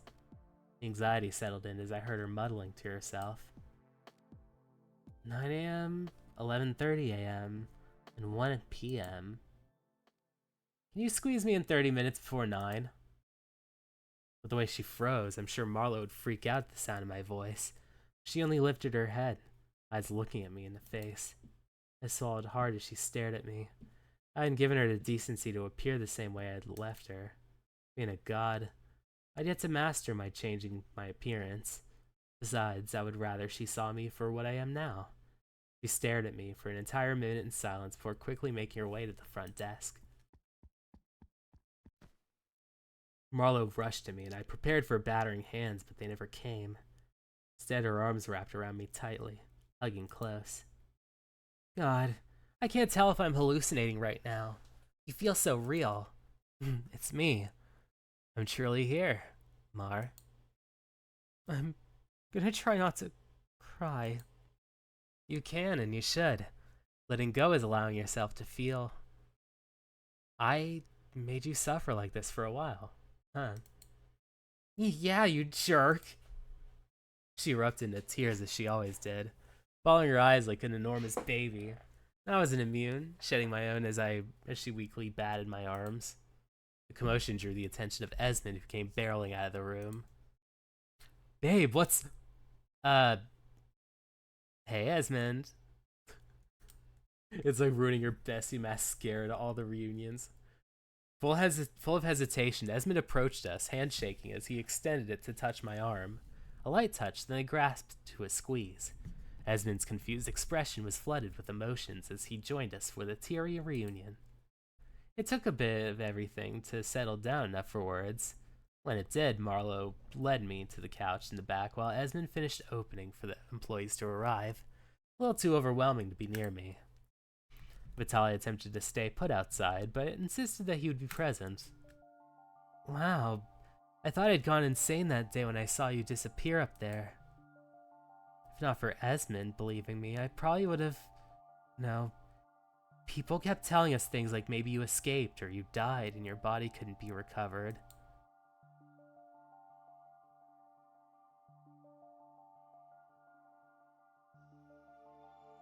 All kinds of shit just made no sense.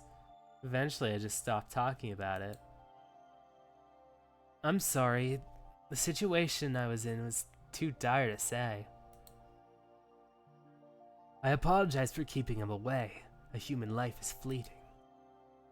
He is a being of higher status now, so living among you might prove to be limited in his duties. Vitale sat next to me in the love seat while Marlo sat opposite us.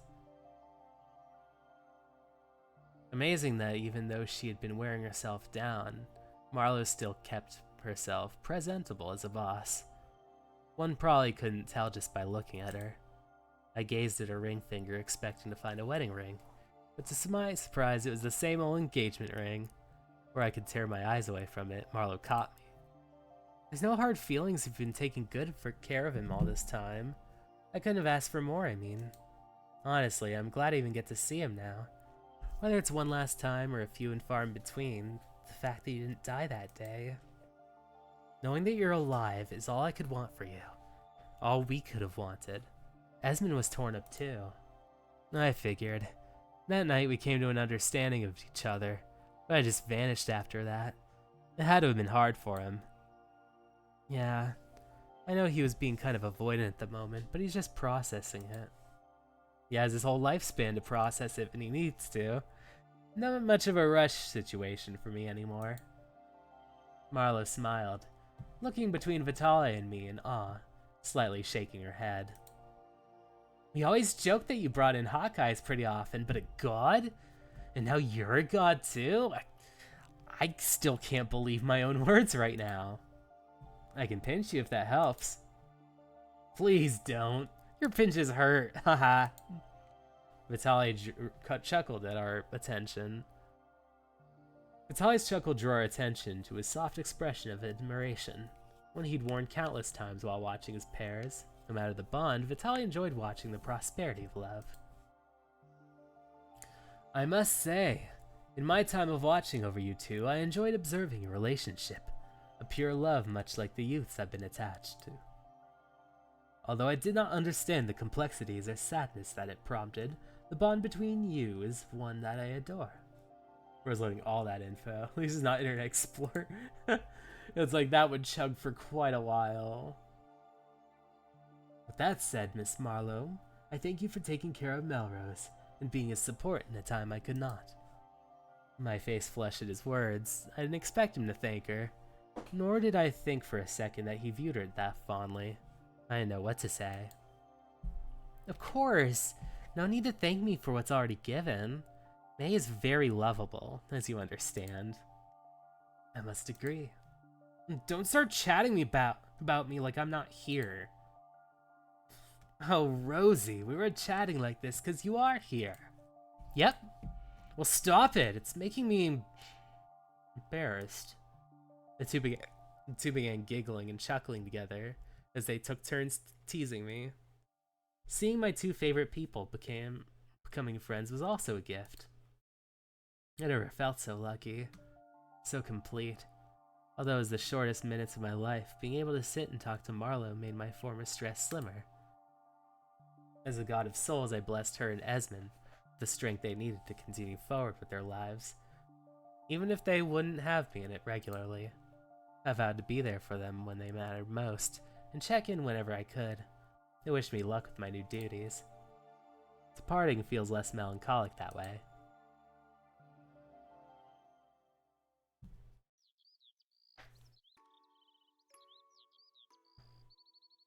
Vitale's domain. I guided a few other humans and then retired back to Vitale's domain for rest. Adjusting to expending my energy would take time. Whether I was fully motivated or not, being fairly new to my authority left me drained faster. Ah, there you are! I opened my eyes to find Vitale hovering over me. I'd gone into the maze in the garden to check out his flowers while he was away.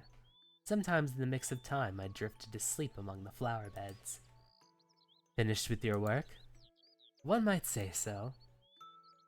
Oh, hey! Vitale took a seat beside me before curling himself over my body, pressing his lips against my temple. Does it comfort you to sleep among my flowers? I only meant to tend to them. They bloomed. Can't let them wilt again. Still, the idea of you as a gardener was not something I pegged you for, dear Rose. When you say that, I feel inclined just to prove you wrong. You've done a wonderful job of that so far. Vitale's lips found mine with a light brush. His natural smell flooded my lungs. The soft invitation in his eyes brought heat to my cheeks. Then, where's my reward? I give you myself. Is that not enough reward? Lips to lips, I love it, but I was thinking something a little more entangled. I'd never known you to dance around with your words so much. By now you'd have been blunt. Maybe I want to have a little class like you. I kissed the corner of his lips, feeling the brush of his piercings against my chin. He chased my lips, but I pulled back to gaze upon his face. He'd always been pale, but the flush of pigment in his skin, the shine of his lips, the youth underneath his eyes. Vitale's mind was healthy again. Though his appearance was forever a product of Aphrodite's punishment, his likeness resembled the sweet Cupid he once was, albeit a lot more mischievous and sassy. How's it feel? Whatever could you mean? Knowing you and I are able to govern as we should. I'd say you're happy, but I want to hear what you feel personally. He paused, sighing after a moment of what I thought would be pondering. Strange to no longer be at war with myself. The voices are no longer there to keep me company. Feels a little lonely. but liberating in that I've reclaimed a long-lost peace. It does not pass without guilt, however. What do you have to be guilty of? Many relationships went without the blessing I should bestow to their redemancy. I even neglected to bring ease to those left broken-hearted, rendering them to painful transitions throughout life.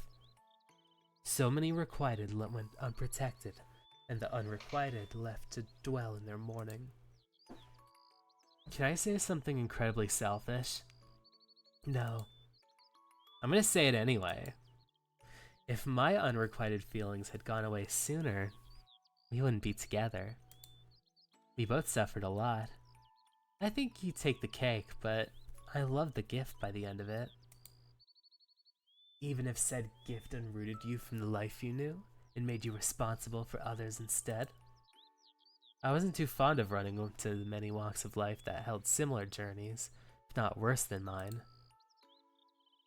Parts of giving their soul a chance to move forward with change was consuming part of their burden, taking their pain within myself and letting it go.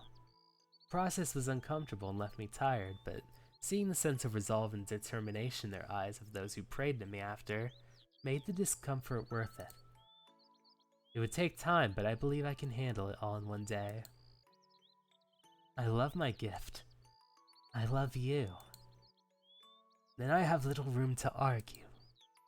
Vitale kissed the back of my hand and I sighed, feeling his essence pass through my skin to touch my soul, enough to calm the blur of anxiety in my chest. I knew it was his ability, his given power. No matter how many times he used it on me, it felt so natural, as if this was just how his love feels. I'm so grateful to be loved by him, for every hardship, for every imperfection. All accepted, all embraced, all nurtured. Look, being straightforward might be a little too crass here, but I'm in a mood. I'm well aware, but I'd rather my rose say it outright. I ran my hand down his chest, slipping my fingers over his abs and further down. The giddiness of Vitale's face increased with each touch. He laughed quietly, gliding his lit fingers upon my hip. Stop making me self-conscious. Fine. My oh-so-impatient love. Know that I will not rest even if it's too intense for you. No complaining here. That's just how I like it. Alright. The end. We getting credits? Oh, we got credits. Alright. Writer, artist, and developer, Doki Doki. Original music. There's Vin, Koku Allen, and there's additional music. Yeah, this has been a pretty awesome experience. I really love this game. It's a nice visual novel. All the characters are very, like, cute and attractive, and, like, the story is just kind of, like, it has this kind of edginess to it, but is also very, like, soft and, like, kind of, like, endearing. I had a pretty nice time with it. I do have one bad ending I need to get, though. So, once this is done, I'm just gonna do that bad ending, and then I'm gonna head out. Thanks for playing!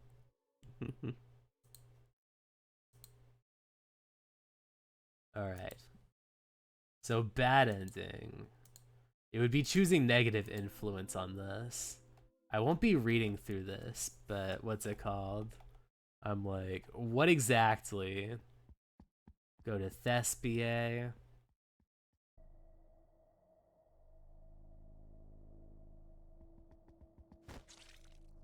What?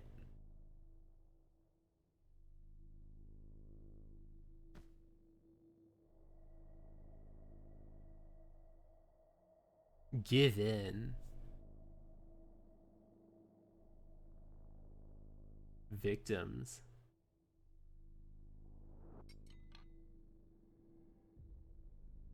Let's see. He's having a mental breakdown.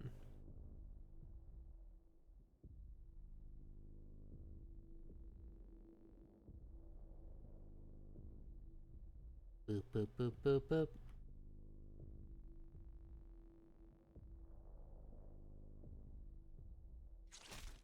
Oh shit.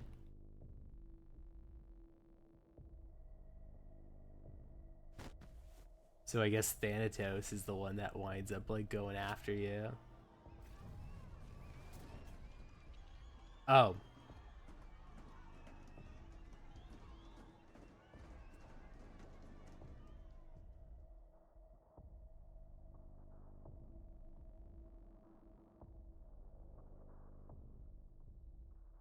Oh, it wound up killing him.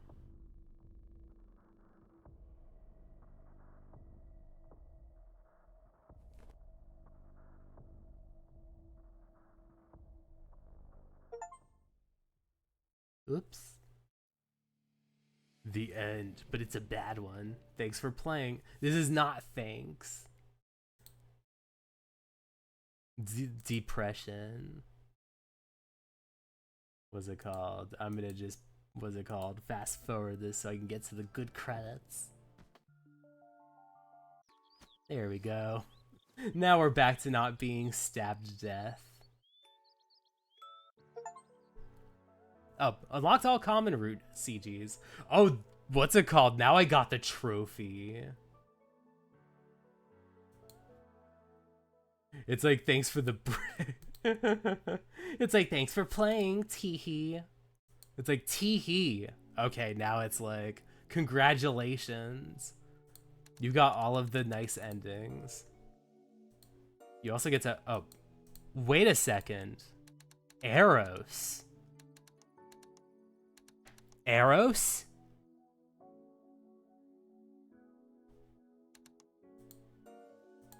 Wait a tick. Wait a tick. There is something here. Oh. Alright, so I got all the Vitale ones. Yeah, I think the game's not over yet. Yeah. Let's see. I'm gonna return to this. Oh, there is a route. Oops. Guess I'll be playing this at some point soon. But what's it called? I'm gonna play that next week. But thank y'all for coming along. It's really awesome to be able to stream on the weekends. I'll be finishing this one and doing some more Eros. So do the Eros route. But before I head out, I'm gonna poke my beauty mark, poke the mic, and send out all kinds of positive vibes. But until next Saturday with more To Kill Eros, I'll be seeing you all. Bye.